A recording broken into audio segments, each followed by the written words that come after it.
Olá, queridos, graça e paz. Para a nossa reflexão de hoje na carta aos Romanos, vamos ler o texto que está no capítulo 3, nos versículos 21 a 23, que diz assim: Mas agora a justiça de Deus se manifestou sem a lei, tendo o testemunho da lei e dos profetas. A justiça de Deus que é pela fé em Jesus Cristo, para todos e sobre todos os que creem, porque não há diferença, porque todos pecaram e estão privados da glória de Deus. O apóstolo Paulo, até o versículo 20 do capítulo 3, ele tratou da pecaminosidade do ser humano. Ele colocou o ser humano na sua real condição e situação, a condição de pecador, miserável e carente totalmente de uma justiça muito superior à sua, para que pudesse tirá-lo do lamaçal onde se encontrava. E para a gente entender o que significa essa conjunção adversativa no versículo 21, o mas, a gente precisa voltar ao versículo 19, desse mesmo capítulo, que diz assim: Ora, nós sabemos que quantas coisas diz a lei, ela o diz aos que estão debaixo da lei, para que toda a boca se cale e todo o mundo se torne culpado diante de Deus. Então nós vemos que o apóstolo Paulo, de fato, encerra toda a humanidade no pecado, para mostrar à humanidade a sua carência de uma salvação, de um Salvador. E esse mas, agora, ele muda o jogo. O momento em que o homem estava na lama do pecado, ele é transformado para o momento da glória. Não no momento da glória celestial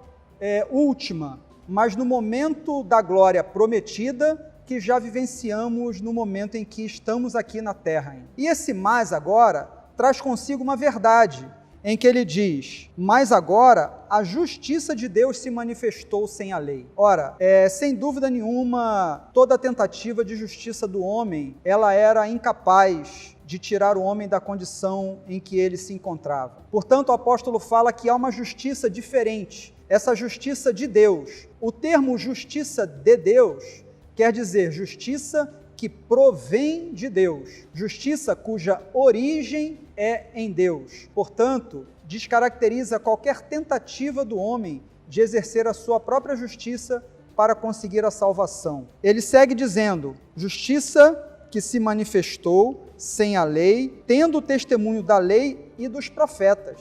Paulo evoca a autoridade das Escrituras do Antigo Testamento para dar legitimidade à sua fala. Ele recorre à verdade de que essa justiça estava predita na lei e nos profetas. Portanto, ela se cumpre obrigatoriamente, porque é uma profecia, e ela se cumpre em Cristo Jesus. E no verso 23, ele reafirma o que dissera no versículo 19, quando diz: porque todos pecaram e estão privados da glória de Deus. Bom, queridos, essa é a nossa condição. Essa era a nossa condição quando fomos encontrados por Cristo. Estávamos perdidos na lama do pecado, as nossas próprias justiças não davam conta de resolver o nosso problema, e nasce uma justiça do trono de Deus, que vem ao nosso encontro e nos corrige e nos traz de volta para o caminho certo. À luz destas verdades, precisamos nos aquietar o coração para sabermos que não há nada que nós possamos fazer